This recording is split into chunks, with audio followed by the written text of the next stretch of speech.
ये एक मंजिल है तो रास्ते भी होंगे और एक मेंटर भी जो मुश्किलों को आसान बना दे। नतीजे संयोग नहीं होते, दूसरों से बेहतर स्कोर होते हैं। GS Score, an institute for civil services. Good career is a process, and mentoring at GS Score is driven by primarily two objectives. One is empowerment and another is excellence. This is what we are known for. कामयाबी की राह पर 1000 से भी ज्यादा निशान।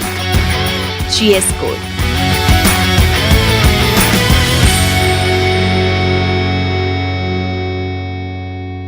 Hello everyone, मेरा नाम शुभम है। मैंने यूपीएससी सीएसई 2022 एग्ज़ाम में 41वां रैंक हासिल किया है। मैं इस वीडियो के माध्यम से अपना ज्योग्राफी ऑप्शनल स्ट्रैटेजी शेयर करना चाहूँगा। मेरा पहला अटेम्प्ट था और पहले अटेम्प्ट में ही मैंने ज्योग्राफी में 298 मार्क्स प्राप्त किया है, जो कि हाईएस्ट है अमंग दोज सेलेक्टेड। सो मैं इस वीडियो के थ्रू अपनी पूरी स्ट्रैटेजी, पूरी ज्योग्राफी ऑप्शनल जर्नी थोड़ा डिटेल में शेयर करना चाहूँगा। उससे पहले मैं थोड़ा अपना बैकग्राउंड के बारे में बता देता हूँ ताकि आपको कॉन्टेक्स्ट मिल सके। मैं बिहार मधुबनी ज़िले का रहने वाला हूँ। मैंने क्लास 10 वहीं पे एक स्कूल है विद्या विहार रेसिडेंशियल स्कूल, वहाँ से ख़त्म किया है। उसके बाद मैंने +2 दिल्ली पब्लिक स्कूल बोकारो से कंप्लीट किया। Then after I graduated from Hansraj college Delhi university in 2021 with a degree in computer science. उसके बाद मैंने 2022 में अटेम्प्ट दिया और मुझे 41वां रैंक हासिल हो गया। तो आपको जैसे देखा कि मैं कोई ज्योग्राफी ऑप्शनल का बैकग्राउंड नहीं है, फिर भी मैंने ज्योग्राफी ऑप्शनल चूज किया। तो मैं पहले ये बताना चाहूँगा कि मैंने ज्योग्राफी ऑप्शनल चूज कैसे किया, आप कैसे अपना ऑप्शनल चूज कर सकते हैं। तो मैं कॉलेज के टाइम में जब डिसाइड किया कि मुझे यूपीएससी देना है, तो मैंने सोचा कि चलो देखते हैं कौन सा ऑप्शनल मेरे लिए सही रहेगा। तो मैंने बहुत सारा रिसर्च किया। उसके बाद मैंने अपना खुद को भी देखा कि मुझे कौन सा सब्जेक्ट अच्छा लगता है। तो मुझे लगा कि ज्योग्राफी मेरे लिए सही रहेगा। तो उसके बाद मैंने ज्योग्राफी का सिलेबस देखा, PYQs देखा, क्या क्या बुक्स पढ़नी होंगी वो देखा। तो ये सब मैंने कॉलेज में डिसाइड कर लिया था कि ज्योग्राफी ऑप्शनल लेना है। ये सब मैंने सिलेबस को एनालाइज करके मुझे पता लग गया कि ये मैं कर सकता हूँ ज्योग्राफी ऑप्शनल। जब मैं सीरियसली स्टार्ट करने लगा यूपीएससी का प्रिपरेशन, तो उससे पहले मैंने ज्योग्राफी ऑप्शनल की सारी जो बुक लिस्ट थी वो मंगा ली घर पे। मैं बाद में बात करूँगा बुक लिस्ट के बारे में। तो जब मैंने मंगाई बुक लिस्ट, जैसे बेसिक एनसीईआरटीज हो गई या जीसी लियोंग हो गई, इसको मैंने एज अ स्टोरी पढ़ लिया कि मैं ये समझ पा रहा हूँ या नहीं। ये मैंने अपने प्रिपरेशन से पहले, जब मैं 3rd ईयर में था कॉलेज के, तभी मैंने ये सब पढ़ लिया। तो इसको पढ़ के लगा कि मैं ये ज्योग्राफी ऑप्शनल ईजिली कर सकता हूँ। बट जैसे कि मेरा बैकग्राउंड नहीं था ज्योग्राफी में, मैं कुछ टॉपिक्स में दिक्कत आ रही थी, तो इसलिए मैंने सोचा कि ज्योग्राफी ऑप्शनल का कोचिंग मैं ले सकता हूँ। उसके लिए अगेन मैंने फिर से रिसर्च किया कि कौन कौन से कोचिंग अच्छे हैं, क्या क्या उसमें लाइक फैसिलिटीज़ है, क्या क्या कोर्सेज में इंक्लूडेड है। तो मैंने डिसाइड किया कि मैं सब्बीर सर का एडुकेमी में जो ज्योग्राफी इंटीग्रेटेड कोर्स है वो मैं ज्वाइन करूँगा। तो मैंने अप्रैल 2021 में ज्योग्राफी ऑप्शनल की कोचिंग स्टार्ट की विद सब्बीर सर। तो मेरा रेगुलरली क्लास होता था 2 घंटे का, तो मैं क्लास करता था 2 घंटे। उसके बाद शाम में 2 घंटे खुद से पढ़ता था। तो जो भी क्लास में पढ़ाया जाता था मैं वो पढ़ता था। बुक्स, स्टैंडर्ड बुक्स जो भी होते थे वो मैं वो पढ़ता था, फिर अपने नोट्स में ऐड करता था। तो मेरे जो क्लास नोट्स थे वही मेरे एक्चुअल नोट्स बन गए, उसी में मैं ऐड सब्ट्रैक्ट करते रहता था। तो ये जर्नी लगभग चली अराउंड जनवरी 2022 तक। तब तक मेरा ऑलमोस्ट 90% सिलेबस कंप्लीट हो गया था ज्योग्राफी ऑप्शनल का। उसके बाद जो बाकी 2 महीने थे उसमें मैंने एनरिचमेंट क्लासेस ज्वाइन की, जो कि इंटीग्रेटेड कोर्स का ही पार्ट था जो सब्बीर सर करवाते हैं। तो उस एनरिचमेंट क्लासेस में बाकी 10% सिलेबस थे या हाई लेवल कॉन्सेप्ट्स थे वो पढ़ाए गए। उसके बाद मैंने 5 टेस्ट भी लिखे जो कि पार्ट था इंटीग्रेटेड कोर्स का। तो इवन बिफोर प्रीलिम्स, जैसे आप देख रहे होंगे कि मैंने पूरा सिलेबस कंप्लीट कर लिया, अपने नोट्स बना लिए, बहुत सारा एनरिचमेंट कर लिया और बाकी सारे टेस्ट भी दे दिए। तो प्रीलिम्स से पहले मैं कॉन्फिडेंट था कि मैं ज्योग्राफी ऑप्शनल जो है वो एकदम 100% कंप्लीट हो गया है। तो ये तो मेरा प्रीलिम्स तक। प्रीलिम्स के बाद मैंने अपने नोट्स को कंसोलिडेट किया, थोड़ा वैल्यू एडिशन किया अपने नोट्स में, जो कि मैं बाद में बताऊंगा आप वैल्यू एडिशन कैसे कर सकते हैं, मैंने कैसे किया। उसके अलावा मैंने बहुत सारे टेस्ट सीरीज ज्वाइन कर ली। मैंने हिमांशु सर का गाइडेंस आईएएस में geography optional test series join किया। उसके अलावा मैंने इनसाइट्स आईएएस का भी geography optional test series join किया।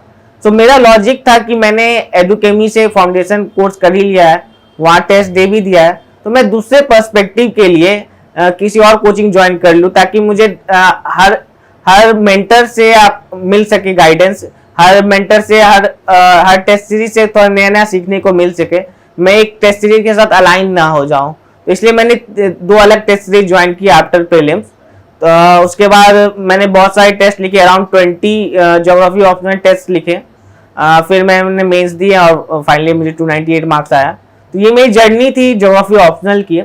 अब मैं अगर नेक्स्ट सेक्शन पे आऊँ कि मेरी बुक लिस्ट और रिसोर्सेज क्या थी, जो कि बहुत बच्चे मांगते रहते हैं, रिक्वेस्ट करते रहते हैं कि बुक लिस्ट क्या होता है, क्या क्या पढ़ना होता है।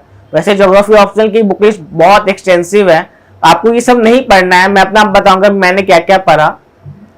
तो मेरे रिसोर्स लिस्ट कुछ ऐसे थे। अब मैं अगर सिलेबस वाइज देखूं तो हमारे 2 पेपर होता है, पेपर 1 और पेपर 2। पेपर 1 में 2 पार्ट्स होते हैं, फिजिकल ज्योग्राफी, ह्यूमन ज्योग्राफी, और पेपर 2 इंडियन ज्योग्राफी होता है। ये आप सबको पता होगा अगर आप ज्योग्राफी ऑप्शनल प्रिपेयर कर रहे हो। तो पेपर 1 में पेपर 1 के पार्ट ए में जो कि फिजिकल ज्योग्राफी है, उसमें बहुत सारे सब पार्ट्स होते हैं, तो मैं एक एक करके बताऊंगा। पहला है जियोमॉर्फोलॉजी। इसका मेरा मेन सोर्स लिस्ट था क्लास नोट्स, और उसको मैंने कंप्लीट किया, geomorphology book by Savinder Singh. उसमें से जो जो नहीं पढ़ाए गए थे क्लास में, या मुझे समझ में नहीं आए, या मुझे एनफ नहीं लग रहे थे, तो वो मैं बुक से पढ़ता था, स्टैंडर्ड बुक से। अगेन मैंने कवर टू कवर बुक नहीं पढ़ा जियोमॉर्फोलॉजी, जो टॉपिक्स मेंशन है सिलेबस में उसे ही पढ़ा, सर जो बोलते थे क्लास में पढ़ने उसे ही पढ़ा, और जो नोट्स में नहीं थे वो मैं पढ़ता था ताकि मैं अपने नोट्स में ऐड कर सकूं। तो अगर मैं एग्जांपल दूं तो जियोमॉर्फोलॉजी में एक क्वेश्चन आया था इस साल स्पीलियोथेम्स का, जो कि जनरली क्लास में नहीं पढ़ाया जाता है, बट मैंने बुक पढ़ा था इसलिए मुझे वो क्वेश्चन आता था, वो मेरे नोट्स में थे। तो आप स्टैंडर्ड बुक्स जरूर पढ़ें, कवर टू कवर नहीं पढ़ें, बस सिलेक्टिवली आप जरूर पढ़ सकते हैं। तो ये मेरा जियोमॉर्फोलॉजी का था, class notes plus Savinder Singh का जियोमॉर्फोलॉजी। देन सेकंड पार्ट पे आते हैं क्लाइमेटोलॉजी। क्लाइमेटोलॉजी अगेन मेरा क्लास नोट्स था, उसको मैंने कंप्लीमेंट किया climatology by Savinder Singh. Then again third पे आते हैं oceanography, same class notes plus oceanography by Savinder Singh. Third हो गया बायोजियोग्राफी, इसमें थोड़े क्लास नोट्स से मैंने बहुत सारे बुक कंप्लीमेंट किए। एक हो गया biogeography by Savinder Singh. Then made simple series physical geography का, उसमें बहुत अच्छे अच्छे में एक्सप्लेन किया हुआ है सॉइल के बारे में। अब प्लस मैंने इंटरनेट से भी हेल्प लिया, सॉइल प्रोफाइल का डायग्राम हो गया, एग्जाम्पल्स हो गया, फैक्टर्स हो गया about distribution of plants and animals, gene pools, ये जो मेरे नोट्स में नहीं थे वो मैंने इंटरनेट से भी लेके अपने नोट्स में ऐड किया। तो मैं बायोजियोग्राफी के सोर्स यही थे, class notes plus Savinder Singh का biogeography, made simple and internet.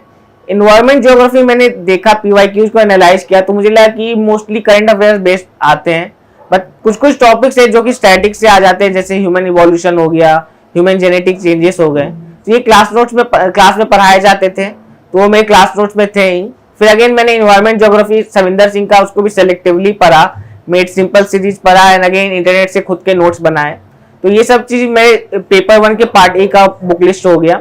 अगर पार्ट बी पे आए जो कि ह्यूमन ज्योग्राफी है, ह्यूमन ज्योग्राफी मेरा सबसे बेस्ट पार्ट था मुझे लगता था, तो इसका मैंने एक्सटेंसिवली कवर किया था।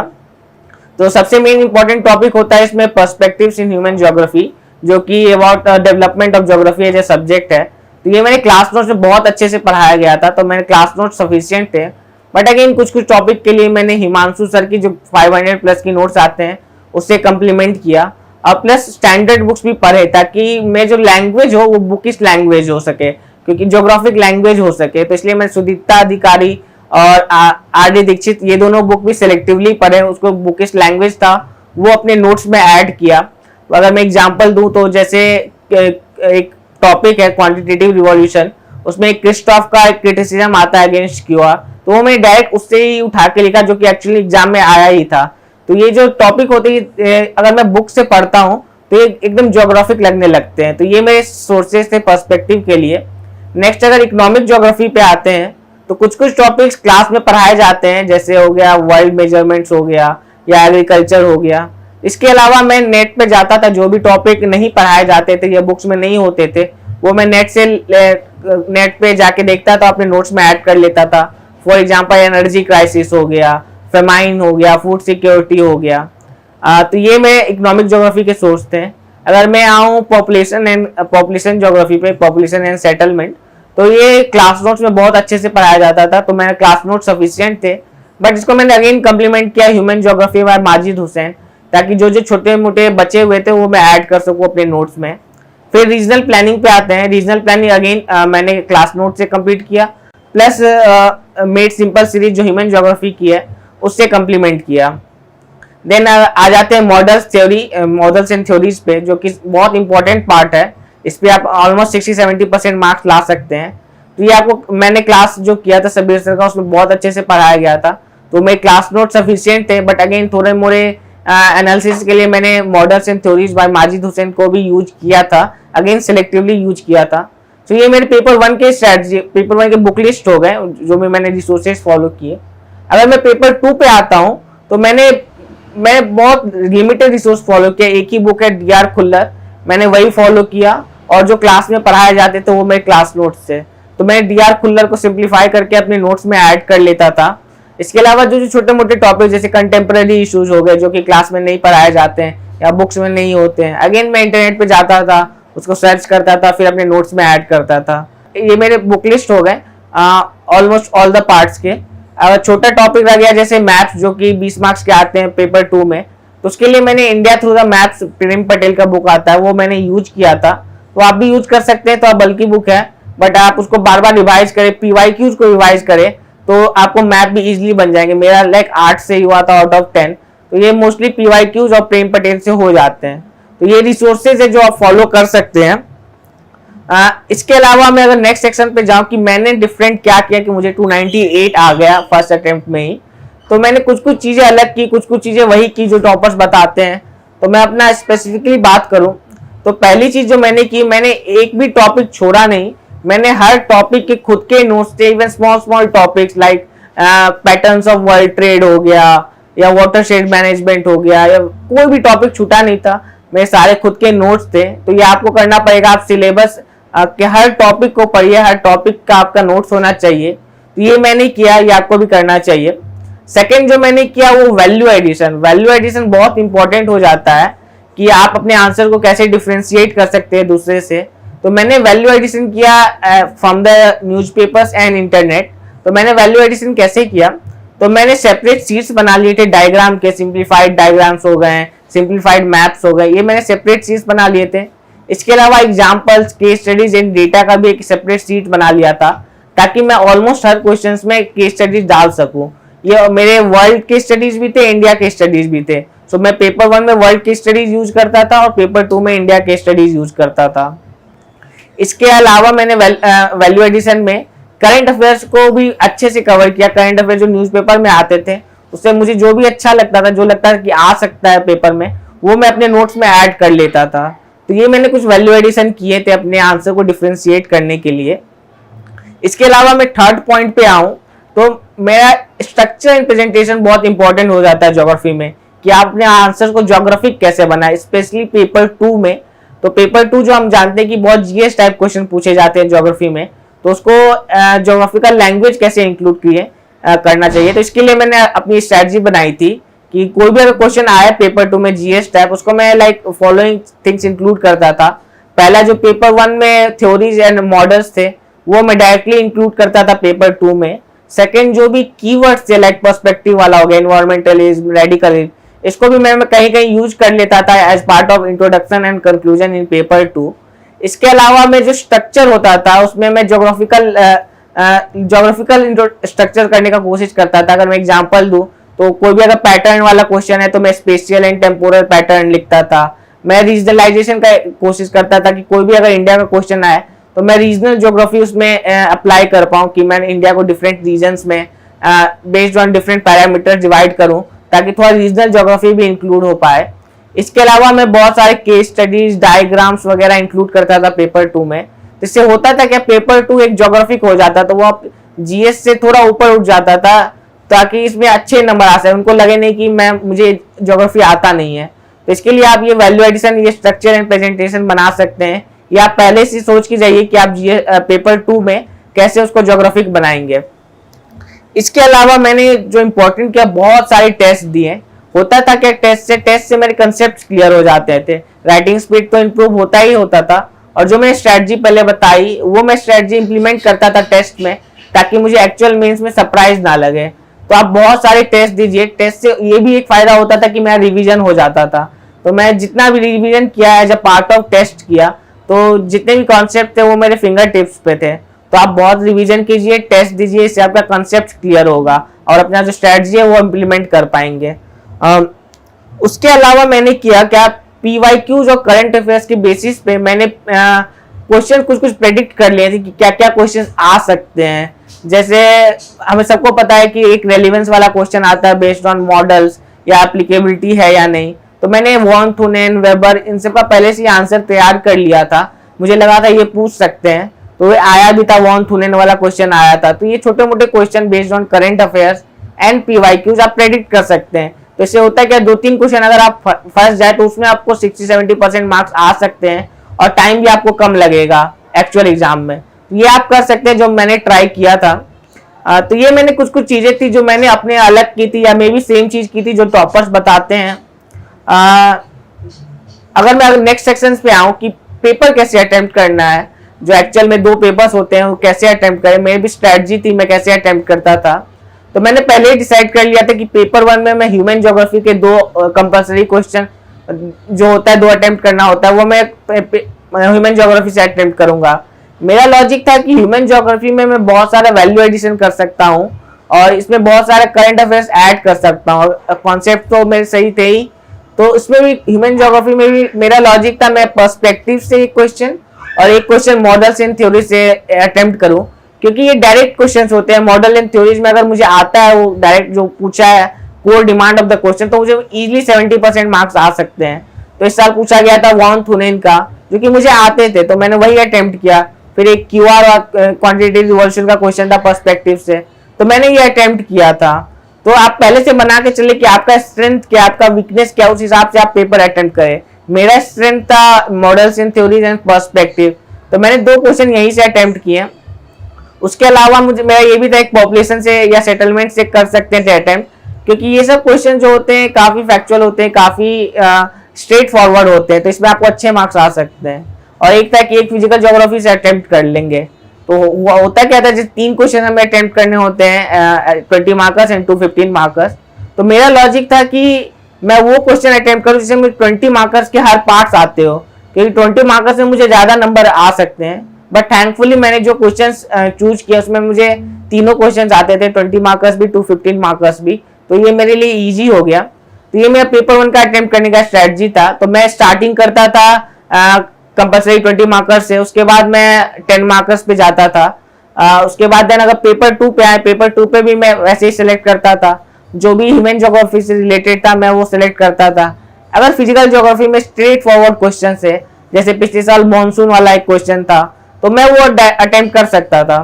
तो मेरा यही स्ट्रेटजी था, जो मेरा स्ट्रेंथ है मैं उसी को प्ले करूं, जो मेरा वीकनेस है उसे मैं इग्नोर कर दूं। तो मेरा वीकनेस रीजनल डेवलपमेंट था, इससे मुझे अच्छे से ग्रास्प नहीं था कॉन्सेप्ट का, तो मैं वो टच भी नहीं करता था, मैं अपने स्ट्रेंथ पे वर्क करता था। तो ये मैंने पेपर 1 और पेपर 2 का कैसे अटेम्प्ट करें वो आप देख सकते हैं। अगर आपका स्ट्रेटजी अलग हो सकता है, मेरा स्ट्रेटजी अलग हो सकता है, ये आपको कॉपी करना है या ना करना है वो आप पे डिपेंड करेगा, या आप अपना डिसीजन खुद लें। इसके अलावा मैथ्स एंड डायग्राम्स का बहुत इंपॉर्टेंट रोल होता है ज्योग्राफी में अच्छे मार्क्स लाने का। अगर मैं अपनी बात करूं तो बहुत सारे क्वेश्चन थे, जैसे क्वाड के हो गए, या क्लाइमेट चेंज वाला हो गया, माउंटेन्स वाला हो गया। इससे मैंने सारे पेज में डायग्राम से बहुत भर दिया था।